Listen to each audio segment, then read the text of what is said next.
Back in 2016, I really thought I had found everything. You know, the kind of love that lasts forever. The kind you only read about in books or see in movies with happy endings. I loved with my whole heart, leaving nothing for myself. Every decision, every future plan, revolved around him. I thought that's how you were supposed to love. You give your all, because you believe they'll catch you. I felt like I was building a super tall tower made of our dreams, and at the top, there we were, holding hands. I never thought that all of it would crumble in an instant. I thought the foundation was strong, but it turned out to be weak. But like many love stories, not all of them end with, and they lived happily ever after. The tower I worked so hard to build fell apart, and when it fell I was crushed along with it. The pain was unbelievable. It wasn't just my heart that broke, but my entire being. I was like a shattered mirror, and no matter how hard I tried to put it back together, it couldn't be the same again. Each piece reflected a memory, a promise, a dream that wouldn't come true. The pain was like poison slowly spreading through my whole system, killing every thread of hope I once felt. The effect it had on me was deep. My view on love changed. I became scared. How can you trust again if the person you trusted with your whole heart is the one who shatters it? I started building walls around myself. Walls that were taller and stronger than the fallen tower. My old belief that love was about giving everything was replaced by the fear of being completely drained again. Love, which used to be a beautiful garden, became a dark forest full of dangers. Everyone who tried to enter, I saw as a threat. Because of the fear of getting hurt again, I chose to avoid any deep connections. The idea of monogamy, of dedicating oneself entirely to one person, became like putting myself on the brink of disaster. Why would I risk everything on one person when everything could disappear in an instant? The pain of 2016 taught me that relying on one person for your happiness is a dangerous game. It's like betting on only one horse in a race. If it loses, you lose everything. So I decided I wouldn't bet that way again. It was time to change the game. The word monogamy became synonymous with danger. The idea of putting all your emotions, trust, and love into one person felt like putting all your eggs in one basket. And in 2016, my basket fell. Everything broke, nothing was left. That trauma pushed me to look for another way. If being loyal to one person caused me this kind of pain, maybe it wasn't the right path for me.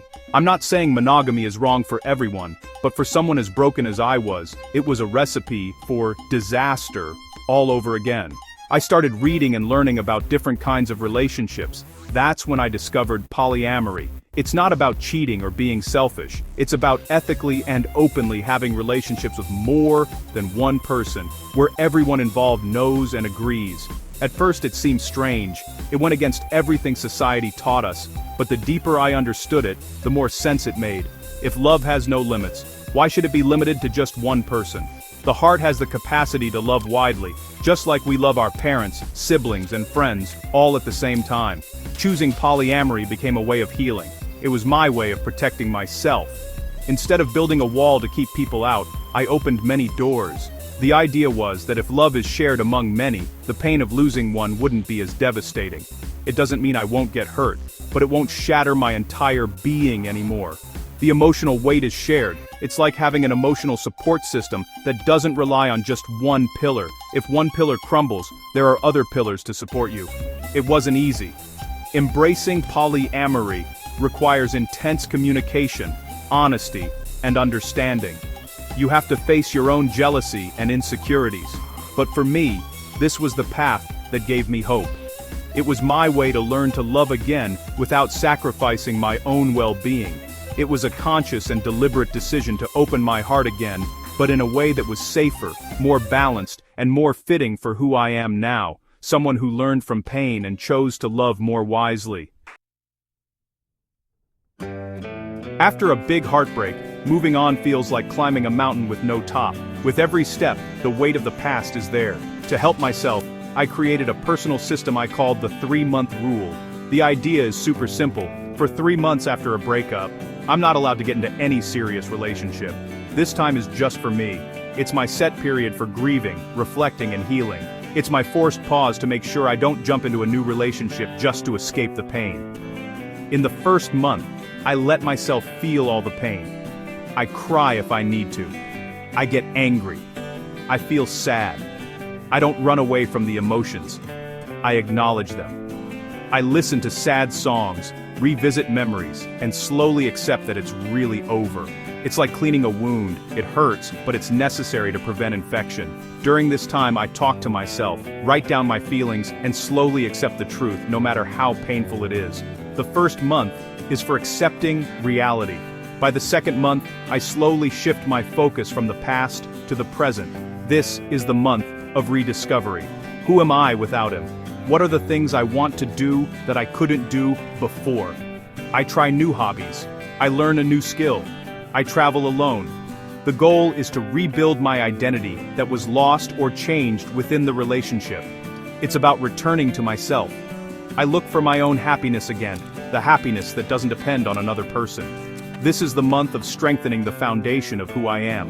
In the third month, I'm ready to look to the future. This is the month of planning and opening up. The intense grieving is over. I start to be open to the idea of meeting new people, but without pressure. The 3-month rule gives me enough time to process the pain, strengthen myself, and be ready for the next chapter. It's my ritual, my way of making sure that my next step into a relationship, whether monogamous or polyamorous, comes from a place of wholeness, not from a place of lack or fear.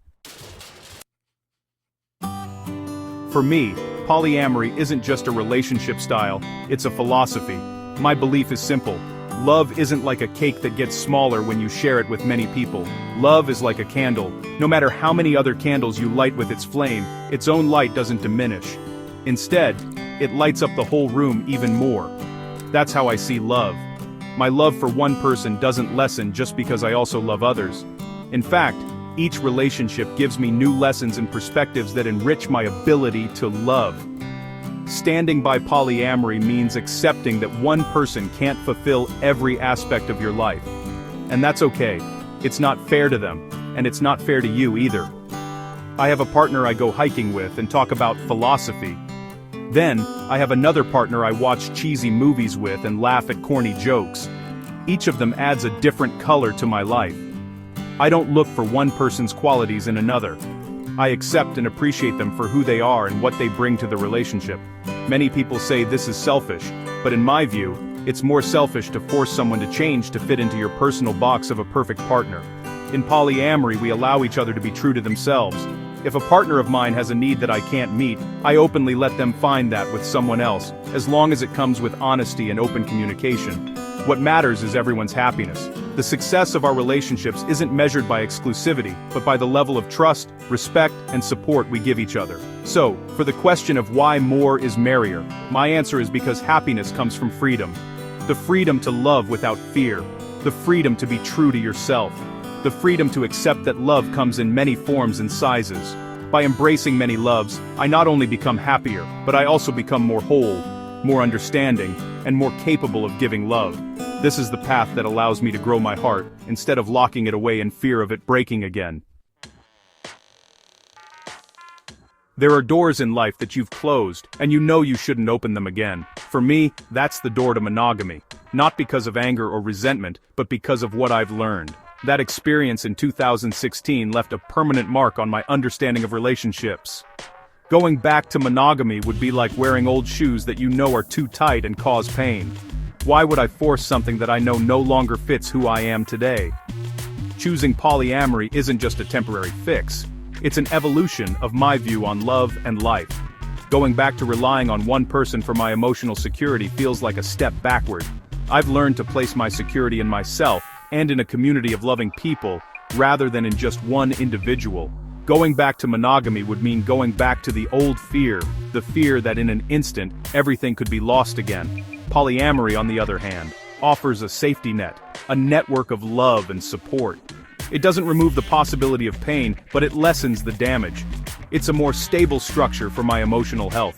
Besides, monogamy requires a level of ownership or possessiveness that I can no longer give or accept.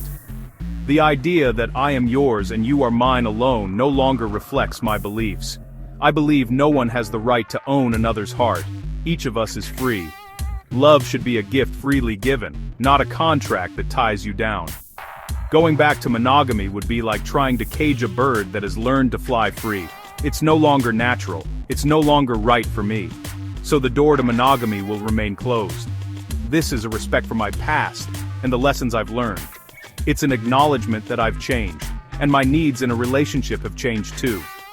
Choosing to stay on the path of polyamory isn't an escape, but a stand for what works for me.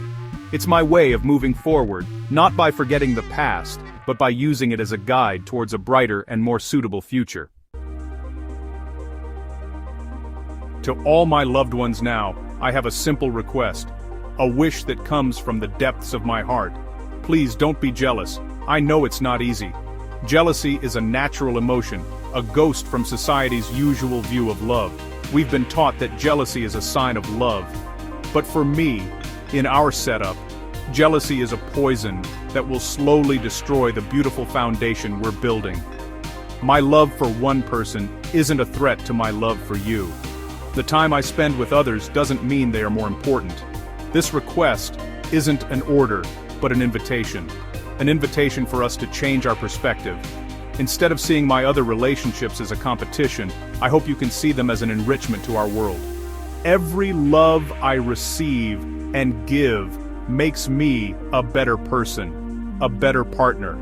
The happiness I find with others, I also bring back to you. It's not dividing, but multiplying. My request is that you trust me, my love, and this process we've chosen. Trust that each of you is special and has your own place in my heart. I understand the fear of being replaced, the fear of not being enough, but I want to be clear. In polyamory, there's no concept of replacement. Every relationship is unique. Every connection is unmatched. The arrival of new doesn't mean the departure of old. It's simply adding another beautiful chapter to the book of our lives. My wish is that we face jealousy together. Let's talk about it openly.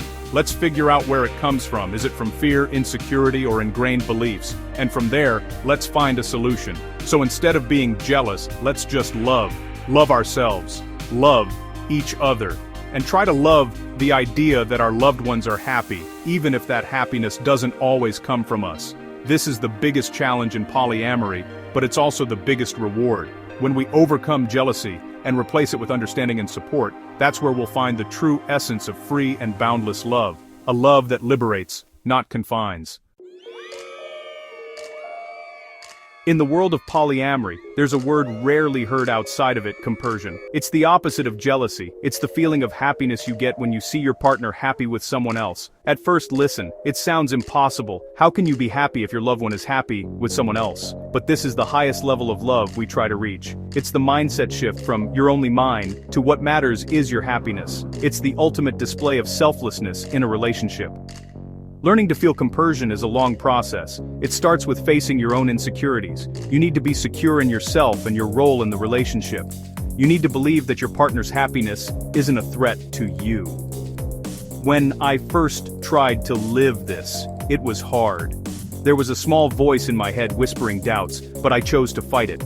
Every time I saw one of my partners happy because of their date with another, I tried to think, they're happy, and because I love them, I'm happy for them too.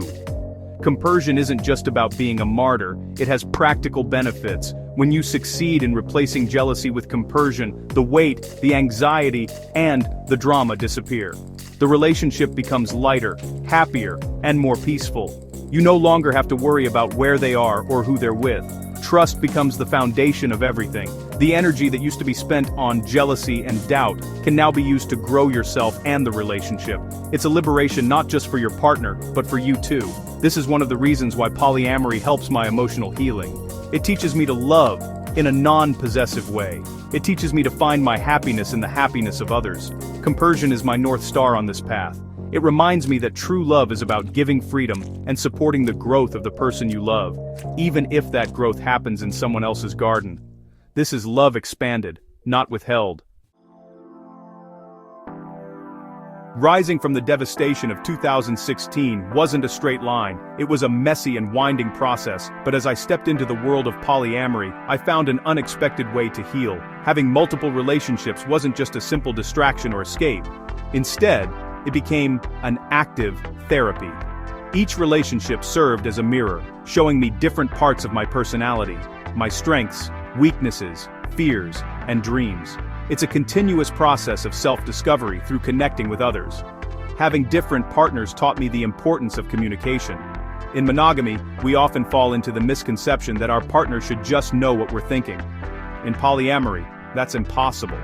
You need to be clear, honest, and direct about your needs, boundaries, and feelings. This communication skill didn't just help my romantic relationships, but also my interactions with family and friends. I learned to be more transparent and honest, which reduced my internal stress and anxiety. Most importantly, polyamory gave me a diversified emotional portfolio.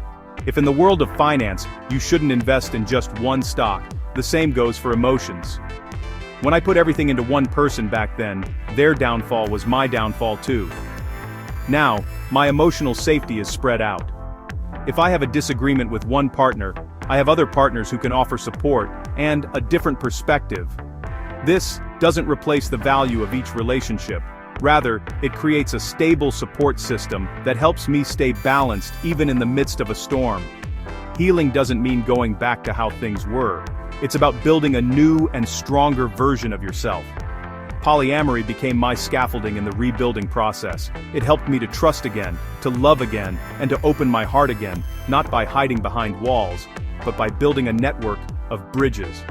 The pain of the past is still there, but it's no longer a bleeding wound. It's now a scar, a reminder of the pain overcome and the strength discovered. In the end, everyone has their own path to peace. Mine might look unusual to many. It's a road not often traveled, full of questions, judgments, and its own challenges. But it's the road that gave me balance. Embracing polyamory isn't a rebellion against tradition. It's a personal journey towards healing and self-discovery. It became the answer to the pain that almost destroyed me 9 years ago. It's my way to believe in love again. This path has taught me that love is not limited. The human heart has an endless capacity to love. Limiting it to one person is a choice, not a law of nature. My choice to love many doesn't diminish the value of each of those loves. In fact, it has enriched my life.